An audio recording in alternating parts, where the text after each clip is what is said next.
दोस्तों आज हम गणित में जितनी भी प्रकार की संख्याएं होती हैं उन सभी संख्याओं के बारे में जानेंगे। तो गणित में जो संख्याएं होती हैं जैसे प्राकृतिक संख्या, पूर्ण संख्या, आभाज्य संख्या, सम संख्या आदि संख्या, जितनी भी प्रकार की संख्याएं हैं इन सभी को हम नंबर सिस्टम अर्थात संख्या पद्धति के अंतर्गत पढ़ते हैं। तो अगर आपसे पूछा जाए कि नंबर सिस्टम क्या है तो आप सीधा सीधा यही कहेंगे कि एक ऐसी पद्धति या एक ऐसा सिस्टम जिसमें हम विभिन्न प्रकार की संख्याओं का अध्ययन करते हैं उसे संख्या पद्धति कहते हैं। जैसे इसको हम यहाँ पे लिख लेते हैं। तो यहाँ हमने लिख लिया है कि एक ऐसी पद्धति जिसमें हम विभिन्न प्रकार की संख्याओं का अध्ययन करते हैं उसे संख्या पद्धति अर्थात नंबर सिस्टम कहते हैं। जैसे प्राकृतिक संख्या जिसे हम लोग इंग्लिश में नेचुरल नंबर कहते हैं, पूर्ण संख्या इंग्लिश में इसे होल नंबर कहते हैं, पूर्णांक यानी इंटीजर, इवन नंबर यानी सम संख्या आदि जितनी भी प्रकार की संख्याएं हैं उन सभी को हम संख्या पद्धति अर्थात नंबर सिस्टम के अंतर्गत पढ़ते हैं। तो इन सभी संख्याओं को हम सीखेंगे। इसको जानने से पहले हम छोटी छोटी चीज़ों को समझ लेते हैं। जैसे अंक क्या होता है, तो किसी भी संख्या को व्यक्त करने के लिए हम 10 संकेत का प्रयोग करते हैं, जैसे 0 से लेकर 9 तक। तो इन्हीं 10 संकेतों को हम लोग क्या बोलते हैं, अंक बोलते हैं। अब इसी में एक 0 होता है तो 0 को हम लोग असार्थक अंक कहते हैं, जबकि 1 से 9 तक के अंक को हम लोग क्या बोलते हैं, सार्थक अंक कहते हैं। ठीक, तो अब ये जो अंक हमारे होते हैं इन अंकों के मान होते हैं, यानी कोई भी संख्या होगी तो उसमें अंक होगा तो उन अंक के दो मान होते हैं। तो वही हमने यहाँ हेडिंग लिख लिया है, संख्या में अंकों के मान, जिसे हम लोग इंग्लिश में कहते हैं कि values of digit in number. किसी भी संख्या में अंक के दो मान होते हैं। एक तो होता है फेस वैल्यू जिसे हम लोग जातीय मान या अंकित मान कहते हैं, और दूसरा होता है स्थानीय मान जिसे हम लोग प्लेस वैल्यू कहते हैं। तो आइए इसको भी लिख लेते हैं हम। तो हमने लिख लिया है कि किसी भी संख्या में अंक के दो मान होते हैं। पहला है जातीय मान जिसे हम लोग अंकित मान कहते हैं और इंग्लिश में फेस वैल्यू कहते हैं। दूसरा है हमारा स्थानीय मान जिसे हम लोग प्लेस वैल्यू कहते हैं। अब स्थानीय मान और जो आपका जातीय मान है इसको हम एग्जाम्पल के थ्रू समझते हैं। जैसे मान लेते हैं कोई संख्या है, जैसे 5520 लिखा हुआ है। अगर हम पूछें कि ये जो 5 अंक है इस 5 अंक का फेस वैल्यू क्या होगा, तो फेस वैल्यू क्या होता है, तो कोई भी अंक का जो मान होता है वही उसका फेस वैल्यू। जैसे 5 जो अंक है इसका मान क्या है, 5 है, तो इसका फेस वैल्यू क्या होगा, 5 ही होगा। ठीक, फेस का मतलब सीधा सीधा समझो कि चेहरा, जैसे हमारा चेहरा हमारी जैसे होगा तो वैसे यहाँ भी जैसे 2 का फेस वैल्यू क्या होगा, यानी 2 होगा। ठीक, तो फेस वैल्यू का मतलब वही जो मान होगा उसका वही फेस वैल्यू कहलाएगा। और जबकि जो दूसरा हमारा है स्थानीय मान, तो अगर हम स्थानीय मान को समझते हैं, जैसे 5520 ही लिख लेते हैं। तो अगर हम पूछे इस 2 का स्थानीय मान क्या है, तो यानी 2 जिस पोजीशन पे होगा उसी का हम 2 के साथ मल्टीप्लाई कर देंगे। जैसे इकाई दहाई, 2 किसके है, दहाई से के साथ स्थान पे है तो 10 से हम गुणा कर देंगे तो स्थानीय मान कितना हो जाएगा, 20 हो जाएगा। ऐसे इस 5 का अगर हम स्थानीय मान पूछे तो 5 इकाई दहाई सैकड़ा पे है तो 100 से हम गुणा कर देंगे तो इस 5 का स्थानीय मान क्या होगा, 500। जबकि इस 5 का स्थानीय मान क्या होगा, ये 1000 पे है तो हम यहाँ क्या करेंगे, 1000 से हम क्या कर देंगे गुणा, तो ये इस 5 का स्थानीय मान क्या होगा, 5000 होगा। तो शायद आप समझ गए होंगे कि स्थानीय मान या जातीय मान क्या होता है। तो अब हम समझते हैं गणित में जितनी भी प्रकार की संख्याएं हैं उन सभी की संख्याएं। तो हमारा नेक्स्ट हेडिंग है संख्या के प्रकार यानी टाइप्स ऑफ नंबर। तो जितनी भी संख्याएं हमने लिखी हैं इन सभी संख्याओं को हम पढ़ेंगे। जैसे पहला हमारा है प्राकृतिक संख्या जिसे हम लोग इंग्लिश में नेचुरल नंबर के नाम से जानते हैं। दूसरा हमारा है पूर्ण संख्या जिसे हम लोग होल नंबर कहते हैं। तीसरा है पूर्णांक जिसे हम लोग इंग्लिश में इंटीजर कहते हैं। चौथा है सम संख्या जिसे हम लोग इवन नंबर कहते हैं। और पांचवा है विषम संख्या जिसे हम लोग ऑड नंबर कहते हैं। छठवां है आभाज्य संख्या जिसे हम लोग प्राइम नंबर कहते हैं। सातवां है भाज्य संख्या जिसे हम लोग कंपोजिट नंबर के नाम से जानते हैं। आठवां है सह आभाज्य संख्या जिसे हम लोग को प्राइम नंबर कहते हैं। और नौवां है द्विआभाज्य संख्या जिसे हम लोग ट्विन प्राइम नंबर बोलते हैं। और 10वां है प्रमेय संख्या जिसे हम लोग इंग्लिश में रेशनल नंबर कहते हैं। और 11वां है अपरिमेय संख्या जिसे हम लोग इरेशनल नंबर कहते हैं। और 12वां है वास्तविक संख्या जिसे हम लोग रियल नंबर कहते हैं। एक नंबर छूट जा रहा है जिसे हम लोग काल्पनिक संख्या के नाम से जानते हैं। ठीक, तो 13वां संख्या हम जो पढ़ेंगे वो काल्पनिक संख्या पढ़ेंगे। यही सारी संख्याएं गणित में होती है और इन्हीं सभी के बारे में हम जानेंगे। तो एक एक करके हम आगे इसको समझ लेते हैं। तो पहली संख्या है हमारी प्राकृतिक संख्या, जिसे हम लोग नेचुरल नंबर कहते हैं। तो नेचुरल नंबर क्या होता है? तो नेचुरल नंबर जो होता है इसको हम लोग काउंटिंग नंबर के नाम से जानते हैं। काउंटिंग का मतलब यानी किसी भी चीज़ को गिनना। तो किसी भी चीज़ को हम गिनने के कहाँ से गिनते हैं? उसकी स्टार्टिंग एक से करते हैं। जैसे अगर हमारी यही उंगलियां ही हैं तो हम इसको कहाँ से गिनेंगे? एक से गिनेंगे। तो हमारे हाथ में कुल कितने? 5 उंगली हैं। अगर इसको हम 0 से गिनते तो हमारे हाथ में इसमें कितनी उंगली होती? 4। तो सीधा सीधा ये मतलब हमारा कि जो काउंटिंग होता है वो कहाँ से स्टार्ट होता है? 1 से। तो अगर आपसे पूछा जाए कि प्राकृतिक संख्या क्या है, तो जो काउंटिंग नंबर है यानी जो गिनने वाली संख्याएं हैं या गिनती वाली जो संख्याएं हैं उसी को हम लोग प्राकृतिक संख्या कहते हैं। तो हमने देखा कि जो प्राकृतिक संख्या है उसकी स्टार्टिंग कहाँ से हो रही? 1 से हो रही है। तो जो 1 से लेकर अनंत तक ऐसे डाट डाट ढेर सारी संख्याएं जो होंगी, जैसे ये 1 2 3 4 ऐसे अनंत तक, ये सभी हमारी नेचुरल नंबर कहलाएंगे। तो वही हमने लिखा है कि ऐसी संख्या जिसका प्रयोग हम किसी चीज़ को गिनने के लिए करते हैं उसे प्राकृतिक संख्या कहते हैं। और इसके समूह को हम सभी n से दिखाते हैं, जैसा कि यहाँ दिखाए हैं। तो अगर कहीं भी n ऐसे लिखा हुआ है संख्याओं में तो आप समझ जाना कि वो नेचुरल नंबर का सेट कह रहा है। तो देखिए नेचुरल नंबर कहाँ से स्टार्ट हो रहा है? 1 से लेकर 2 3 4 ऐसे ढेर सारी संख्याएं।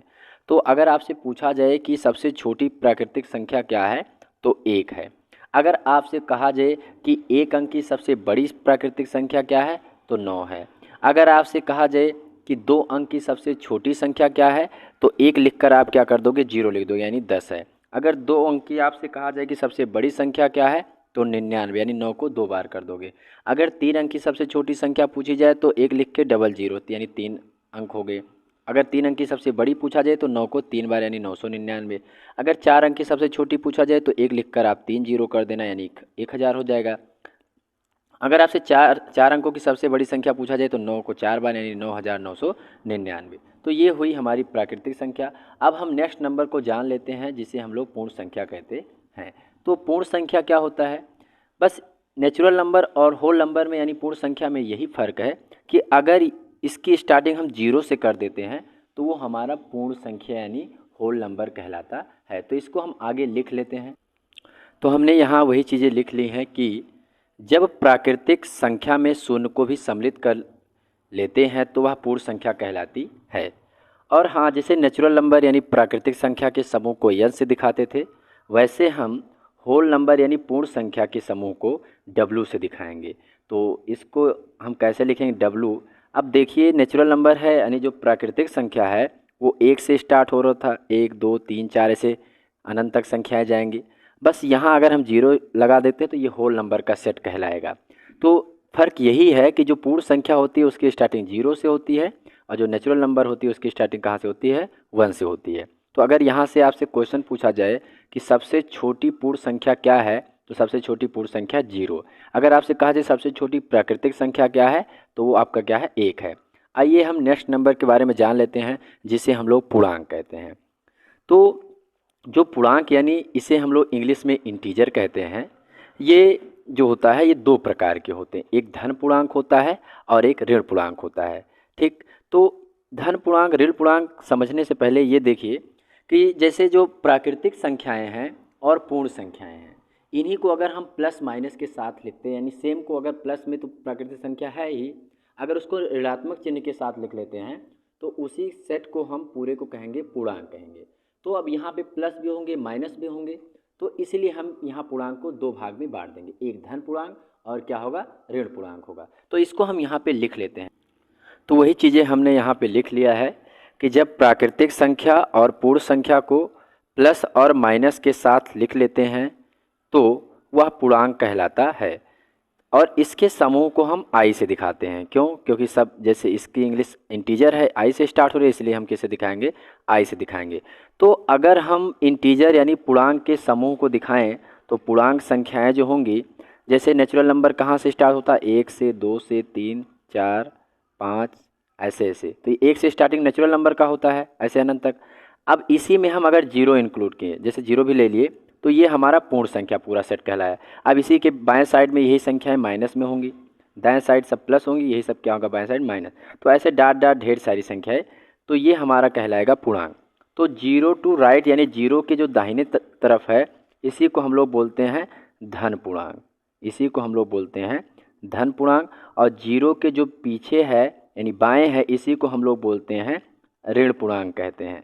अगर बात आए जीरो की, तो जीरो ना तो हमारा ऋण पूर्णांक है ना ही धन पूर्णांक है। क्यों नहीं है? जैसे अगर हम मान लेते हैं दो है, अगर जीरो को धन हम मान लेते हैं, जैसे दो में अगर हम जीरो को जोड़ते हैं तो कुछ चेंज होना चाहिए था, लेकिन क्या मिल रहा है? दो ही, अर्थात जीरो जो है यानी प्लस नहीं है। अगर हम जीरो को माइनस मानते तो भी कुछ चेंजिंग होना चाहिए था, लेकिन चेंज नहीं हो रहा। इसलिए जीरो ना तो प्लस होता है ना ही माइनस, लेकिन पूर्णांक होता है। ठीक, अगर हम आपसे ये पूछे कि बताओ क्या सभी ऋण पूर्णांक जीरो से छोटे होते हैं, तो हाँ, जीरो से सभी ऋण पूर्णांक क्या होते हैं? छोटे होते हैं। ठीक, अगर आपसे ये कहें कि क्या सभी धन पूर्णांक जीरो से बड़े होते हैं, तो हाँ, जीरो से बड़े। अब जैसे अगर हम आपसे पूछे कि बताओ कि -3 बड़ा है कि -5 बड़ा है, ठीक, तो आप ये देखेंगे कि माइनस में जो चीज़ जीरो के ज़्यादा नज़दीक होगा वो सबसे बड़ा होगा। जैसे जीरो के नज़दीक क्या है? देखो -3 है, और 5 माइनस यहाँ आएगा, तो 5 जो माइनस है वो जीरो से दूर है। तो या ऐसे भी समझ लेते हैं, इसका मतलब आप समझो कि हम 3 ही रुपया कर्जा है, किसी का 3 रुपया कर्जा है, और इसका मतलब क्या है? हम 5 रुपया कर्जा है। तो ज़्यादा धनी कौन हुआ? जो 3 रुपया कर्जा है। मान लो दो लोग घर से 5-5 रुपया पाए और दुकान पे गए, तो दुकान वाला एक 3 रुपया कर्जे हो और एक वाला एक 5 रुपया कर्जे हो, तो जब आप 5 दोगे तो उसका कितना लौटाएगा? वो ये 2 रुपया वापस पाएगा, और जबकि ये एक भी रुपया नहीं। तो वैसे भी आप समझ लेते हैं कि इसका मतलब हम 3 ही रुपया कर्जा है, इसका मतलब हम 5 रुपया कर्जा है। तो कौन बड़ा है? -3। तो माइनस में जो सबसे छोटा होता है वो सबसे बड़ा होता है। ठीक, अब आइए हम समझ लेते हैं कि सम संख्या क्या होता है। हाँ, थोड़ा इसमें और समझ लेते हैं कि जो ये धन पूर्णांक है, इसको हम लोग बोलते हैं पॉजिटिव इंटीजर। क्या बोलते हैं? पॉजिटिव इंटीजर, इंग्लिश में बोलते हैं पॉजिटिव इंटीजर। तो जो धन पूर्णांक होता है उसको हम i प्लस से दिखाएंगे, और धन पूर्णांक में जैसे 1, 2, 3, 4 ये सब प्लस प्लस वाली डाट डाट, ये सभी क्या है? Positive integer. अगर ऋण पूर्णांक को हम लोग i माइनस से दिखा देंगे, तो ऋण पूर्णांक जैसे इन्हीं सब क्या हो जाए? -1, -2, -3, -4, ऐसे डाट डाट। तो ये माइनस वाली संख्या है ऋण पूर्णांक, और प्लस वाली संख्याएं क्या कहलाएंगी? धन पूर्णांक यानी पॉजिटिव इंटीजर कहलाएंगे। आइए नेक्स्ट नंबर हम समझ लेते हैं, जिसे हम लोग सम संख्या कहते हैं। तो सम संख्या क्या होती है? यानी ऐसी संख्या जो 2 से पूर्ण रूप से कट जाए। ठीक, तो उसी को हम लोग सम संख्या कहेंगे। तो इसको हम लिख लेते हैं। तो यहाँ पे हमने लिख लिया है कि जो संख्याएं 2 से पूर्ण रूप से कट जाती हैं उसे हम लोग सम संख्या कहते हैं। अब पूर्ण रूप का मतलब ये है कि एक पूर्ण अंक हो, यानी दशमलव में वो संख्या ना जाए। जैसे अगर हम बात करते हैं 1, तो 1 2 से आप काटोगे, 2 से नहीं कटेगा, तो इसको अगर भाग दोगे तो ये आएगा 0.5, तो ये पूर्ण अंक नहीं है। ठीक, तो यानी 1 हमारी सम संख्या नहीं है। अगर हम 2 की बात करें, 2 से 2 में भाग करोगे कितना आएगा? 1 आएगा, यानी 2 हमारी सम संख्या है। 3 भी नहीं है, क्योंकि 3 में आप भाग करोगे 2 से तो कितना आएगा? 1.5, तो ये पूर्ण अंक नहीं, इसलिए 3 हमारी क्या है? सम संख्या नहीं है। ऐसे क्या क्या होगा? 2 होगा, 4 होगा, 6 होगा, 8 होगा, 10 होगा, ऐसे 12 होगा, ऐसे ढेर सारी संख्याएं आपकी क्या कहलाएंगी? सम संख्या कहलाएंगी। तो अगर आपसे पूछा जाए कि सबसे छोटी सम संख्या क्या है, तो 2 है। ठीक, ऐसे इसका जस्ट उल्टा होता है इसके बाद वाला नंबर, यानी विषम संख्या, उसको जान लेते हैं। तो जो संख्या 2 से पूर्ण रूप से नहीं कटेगी उसी को हम लोग क्या कहेंगे? विषम संख्या कहेंगे। तो इसको यहाँ पे हमने लिख लिया है कि जो संख्या 2 से पूर्ण रूप से नहीं कटती उसे विषम संख्या कहते हैं। जैसे यहाँ क्या पूर्ण रूप से कौन नहीं कट रहा था? 1 नहीं कट रहा था, तो 1 आपका विषम हो गया। 3 भी नहीं कट रहा, तो 3 हो गया। 5 हो गया, 7 हो गया, 9 हो गया, 9 भी नहीं 2 से पूर्ण रूप से कटेगा। ऐसे 11 होगा, ऐसे ढेर सारी डाट डाट संख्याएं, ढेर सारी आपकी क्या होंगी? विषम संख्याएं होंगी। तो सबसे छोटी जो विषम संख्या होगा वो क्या होगा? 1 होगा। ठीक, तो ये हुआ सम और ये हुआ विषम। विषम को हम लोग इंग्लिश में ऑड नंबर कहते हैं। अब हम नेक्स्ट नंबर के बारे में जान लेते हैं, जिसे हम लोग अभाज्य संख्या कहते हैं। तो अभाज्य संख्या क्या होती है? अभाज्य संख्या यानी ऐसी संख्या जो यानी 1 से और खुद से कटे, उसी को हम लोग अभाज्य संख्या कहेंगे। या ऐसे भी कह सकते हैं जो संख्याएं केवल दो संख्या से कटे, यानी एक से और स्वयं से, अर्थात ऐसे भी कह सकते हैं कि जिसके दो फैक्टर अर्थात या दो गुणनखंड हो, उसे हम लोग क्या बोलेंगे, अभाज्य संख्या कहेंगे। तो इसको हम लिख लेते हैं। तो यहाँ हमने लिख लिया है कि जो संख्या एक तथा स्वयं के अतिरिक्त और किसी से पूर्ण रूप से नहीं कटती उसे अभाज्य संख्या कहते हैं। हाँ, याद रखना कि पूर्ण रूप से। अब जैसे अगर हम बात करते हैं दो की, तो दो देखो एक से कट रहा है और किससे कट रहा है, दो से कट रहा है, यानी ये केवल खुद से कट रही है यानी दो से, और ये एक से कट रही है। तो ये हमारा एक अभाज्य संख्या है, क्योंकि देख ही रहे हो स्वयं से कट रही है और एक से। अगर हम तीन की बात करें तो तीन भी एक से कटेगा और तीन स्वयं से कटेगा, तो तीन भी हमारा अभाज्य संख्या है। अगर हम चार की बात करते हैं तो चार जो है ये एक से भी कट रहा है, चार दो से भी कट रहा है, और चार जो है खुद से भी कट रहा है। तो ये तीन संख्याओं से कट गई, इसलिए ये हमारा अभाज्य संख्या नहीं होगा। तो जो सबसे छोटी अभाज्य संख्या क्या होगी, दो होगी, तीन होगी, इसके बाद क्या होगा, पाँच होगा, सात होगा, छः नहीं होगा। क्यों? क्योंकि अगर छः भी देख रहे हो, छः के कितने फैक्टर हैं, छः का एक से भी कटेगा, छः दो से भी कटेगा, और छः तीन से भी कट रहा है, छः खुद से भी कट रहा है। तो जितनी संख्याओं से कटता है उस संख्या का उतने फैक्टर होता है, यानी छः के कितने फैक्टर हैं, चार फैक्टर हैं। ठीक, फैक्टर का मतलब गुणनखंड। तो छः के कितने गुणनखंड हैं, चार, एक दो तीन छः। तो ये हुई अभाज्य संख्या। ऐसे और भी संख्याएँ हैं, 11 है, 13 है, 17 है, 19 है, डाट डाट ढेर सारी संख्या ये आपकी क्या है, अभाज्य संख्या है। तो सबसे छोटी जो आपकी अभाज्य संख्या दो है। हाँ, दो सम भी है। तो अगर आपसे ऐसे पूछा जाए कि सबसे छोटी सम अभाज्य संख्या, तो क्या है, दो है। अगर हम पूछे कि आपके बताओ सबसे छोटी विषम अभाज्य संख्या क्या है, तो तीन है। आइए हम नेक्स्ट नंबर के बारे में जान लेते हैं, जिसे हम लोग भाज्य संख्या कहते हैं। इंग्लिश में उसे हम कंपोजिट नंबर कहते हैं। तो जो भाज्य संख्या होगी इसी का जस्ट उल्टा होगा, यानी जो संख्या एक तथा स्वयं के अतिरिक्त संख्या से पूर्ण रूप से कट जाए उसे हम लोग क्या बोलेंगे, भाज्य संख्या कहेंगे। तो इसको भी आइए आगे लिख लेते हैं। तो यहाँ पे हमने लिख लिया है कि भाज्य संख्या यानी कंपोजिट नंबर क्या है। तो अभाज्य संख्या का जस्ट उल्टा है, यानी जो संख्या एक तथा स्वयं के अतिरिक्त संख्या से कटे उसे भाज्य संख्या कहते हैं। जैसे हमने दो तो हमारा अभाज्य था, तीन भी अभाज्य था। हम बात करते हैं चार। चार जो है एक से भी कट रहा है, चार दो से भी कट रहा है, और चार खुद से भी कट रहा है। तो चार के कितने फैक्टर हुए, यानी कितने गुणनखंड हुए, तीन गुणनखंड हुए। तो ये संख्या जो है दो से अधिक संख्याओं से कट रही है। तो सबसे छोटी जो है भाज्य संख्या क्या हो जाएगा, चार। अब अगली संख्या जैसे पाँच तो नहीं होगा, पाँच अभाज्य है। छः की बात करें, छः भी हमारी क्या है, भाज्य संख्या, क्योंकि एक से भी कट रहा है, दो से कट रहा है, तीन से कट रहा है। तो जो है दो से अधिक संख्याओं से कट रहा है, इसलिए हमारा क्या है, भाज्य। तो जो भाज्य संख्याएं होंगी चार, छः, आठ, नौ भी होगा, क्योंकि नौ भी एक से कट रहा है, तीन से, और खुद से भी कट रहा है। तो बस ये अगर आपसे कहा जाए कि सबसे छोटी भाज्य संख्या क्या है, तो चार है। अब हम बात करते हैं नेक्स्ट नंबर, जिसे हम लोग द्विअभाज्य संख्या या जिसे ट्वाइन प्राइम नंबर कहते हैं। तो जो हम अभाज्य संख्या सीखे हैं कि जो संख्या एक तथा स्वयं से कटे उसी को अभाज्य संख्या कहते हैं। अगर हम किन्हीं दो अभाज्य संख्याओं लेते हैं और उसके बीच का डिफरेंस अगर दो हो तो उसे हम द्विअभाज्य संख्या कहते हैं। अगर जैसे मान लो हम दो और तीन ले रहे हैं, तो दो और तीन के बीच डिफरेंस कितने का है, एक का है, तो ये हमारी द्विअभाज्य संख्या नहीं होगी। अगर हम तीन लेते हैं और पाँच लेते हैं तो इनके बीच का डिफरेंस कितने का है, दो का, तो ये हमारा ट्वाइन प्राइम नंबर या द्विअभाज्य संख्या होगा। ऐसे हम पाँच और सात ले सकते हैं, इनके बीच का अंतर भी दो है। ऐसे हम सात और 11 नहीं ले सकते, सात और 11 नहीं ले सकते, इनके बीच का डिफरेंस कितना है, चार। तो सात और 11 हमारा द्विअभाज्य संख्या नहीं होगा। ऐसे और भी हो सकता है, 11, 13 भी हो सकता है, ढेर सारी संख्याएँ होंगी। तो द्विअभाज्य संख्या का मतलब यानी दो अभाज्य संख्या हो और उनके बीच का डिफरेंस कितने का हो, दो का, तो उसे हम द्विअभाज्य संख्या कहेंगे। और आइए नेक्स्ट नंबर हम समझ लेते हैं। नेक्स्ट नंबर है सह अभाज्य संख्या, जिसे हम लोग इंग्लिश में को प्राइम नंबर कहते हैं।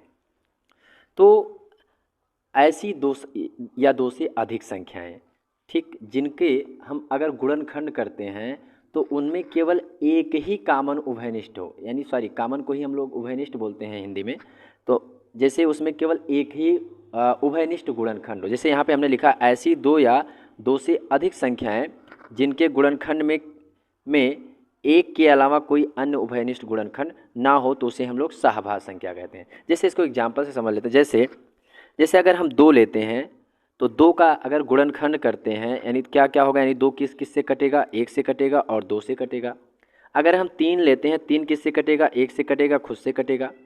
तो 2 और जो 3 है इसके गुणनखंड में क्या कॉमन है, देखो एक कॉमन है कि नहीं है।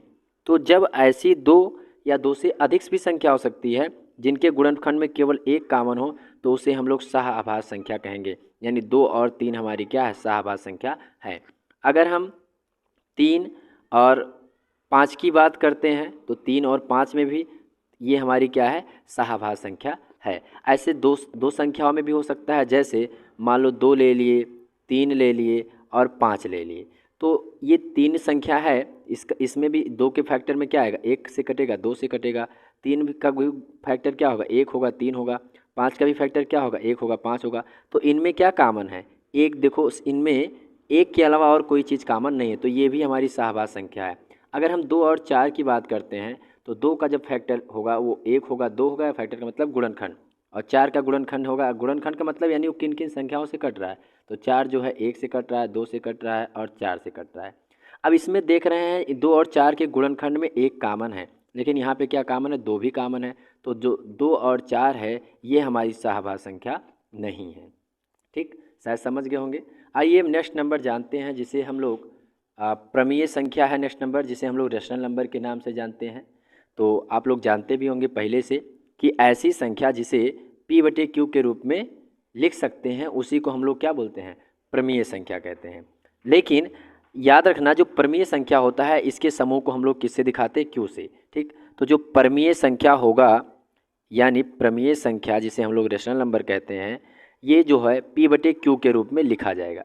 लेकिन एक चीज़ यहाँ जो ध्यान देने योग्य बातें हैं, सबसे ज़्यादा इंपॉर्टेंट ये है कि जो P और Q होगा यानी अंश और हर, यानी P व Q दोनों इंटीजर हो अर्थात पूर्णांक हो, दोनों पूर्णांक होने चाहिए, पूर्णांक हो, तथा जो हर हो यानी जो हर है Q वो कभी क्या ना हो, जीरो ना हो।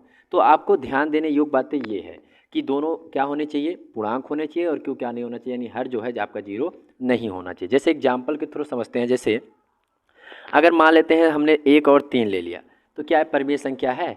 देख लेते हैं इसके जो नियम कहता है कि P और Q दोनों क्या हो, पूर्णांक। तो 1 भी पूर्णांक है, 3 भी पूर्णांक है, आप धन पूर्णांक है, और नीचे क्या नहीं है, जीरो भी नहीं है, तो ये परमीय संख्या है। अगर -1 ले लेते हैं, 2 ले लेते हैं, तो ये भी देखो -1 भी ऋण पूर्णांक है और ये भी पूर्णांक है, और नीचे जीरो नहीं, तो ये भी परमीय संख्या है। अगर आपसे पूछे क्या जीरो परमीय संख्या है, जैसे 0/2 लिखा, तो इसको भी देखते हैं, P हमारा क्या होना चाहिए, पूर्णांक, तो ये भी पूर्णांक है, जीरो भी पूर्णांक होता है। क्यूब ये हमारा नीचे यानी 2 है, ये भी पूर्णांक है, और नीचे जीरो नहीं, ऊपर जीरो हो उससे नहीं मतलब, नीचे जीरो नहीं होना चाहिए, तो जीरो भी परमीय संख्या होती है। तो ढेर सारी एग्जाम्पल है हमारी परमीय संख्याओं की, शायद आप समझ गए होंगे। अब हम लोग समझ लेते हैं इरेशनल नंबर, जिसे हम लोग अपरमेय संख्या के नाम से जानते हैं। अपरमेय संख्या परमेय का जस्ट उल्टा, ऐसी संख्या जिसे P/Q के रूप में नहीं लिखा जा सकता उसे अपरमेय संख्या कहते हैं। इसका जो एग्जाम्पल होगा, जैसे √2 हो गया, √3 हो गया, और जैसे √5 हो गया, ठीक, और √7 हो गया, ठीक। हाँ, और पाई भी हमारा क्या होता है, एक अपरमेय संख्या होती है। तो ये हमारी संख्याएं क्या हो गई, अपरमेय संख्या हो गई। अच्छा, अगर आप और भी हमसे अगर पूछना चाहते हैं, जैसे अगर √3 है कि √3 को सर √3/2 हम लिख सकते हैं, P/Q के रूप में हो गया, तो ये क्यों नहीं परमेय संख्या है। तो यहाँ ध्यान देने योग्य बातें ये है कि हमने कहा था कि अंश और हर दोनों पूर्णांक होने चाहिए, और अंडर पूर्णांक कभी अंडर में नहीं आता है, ठीक। तो नीचे तो जीरो भी नहीं है, नीचे पूर्णांक है लेकिन ऊपर पूर्णांक नहीं, इसलिए परमेय संख्या नहीं है, ठीक। तो ये हमारा प्रमेय संख्या हुआ, ये हमारे अपरमेय संख्या। अब एक संख्या और बच रही है यानी वास्तविक संख्या, उसको भी समझ लेते हैं। तो वास्तविक संख्या हम कहेंगे यहीं पे बता देते हैं। तो जो वास्तविक संख्या होती है यानी 12वां वास्तविक संख्या, जिसे हम लोग रियल नंबर कहते हैं, इंग्लिश में रियल नंबर कहते हैं। तो ये रियल नंबर क्या है, तो जितनी भी प्रकार की हम संख्याएं ऊपर पढ़ चुके हैं उन सभी को हम वास्तविक संख्या कहते हैं। क्या, जितनी भी प्रकार की संख्या यानी परमेय, अपरमेय, सहभाज्य, भाज्य, जितनी भी प्रकार की संख्याएं पढ़ चुके हैं उन सभी को हम लोग वास्तविक संख्या कहते हैं। तो अगर आपसे कोई पूछता है रियल नंबर क्या है, तो रियल नंबर क्या है, जितनी भी प्रकार की संख्याएं हैं, प्राकृतिक संख्या, इसके बाद पूर्ण संख्या, पूर्णांक, भाज्य, अभाज्य, परमेय, अपरमेय, ये सभी संख्याएं क्या कहलाती हैं, वास्तविक संख्याएं कहलाती हैं। ऐसे भी कह सकते हैं इस पृथ्वी में जितनी संख्याएं हैं सब वास्तविक संख्याएं हैं, केवल आपको अंडर रूट के अंदर माइनस को छोड़ के, जैसे अंडर रूट है, अगर इसके अंदर कहीं माइनस ऐसे लिखा है तो ये काल्पनिक नंबर है, यानी इमेजिनरी नंबर है, तो ये हमारी जो है वास्तविक संख्या नहीं होगी। और जितनी भी, जैसे 3/√2, तो ये क्या है, ये भी हमारी वास्तविक संख्या है, क्योंकि कहीं अंडर रूट के अंदर माइनस नहीं आ रहा है। 5/3 ये भी हमारी वास्तविक संख्या है, ठीक।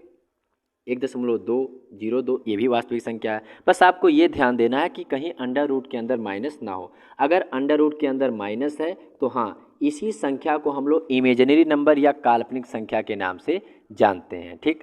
तो दोस्तों, ये तो हमने सभी जितनी गणित में संख्याएं होती हैं उन सभी संख्याओं के बारे में जान लिया।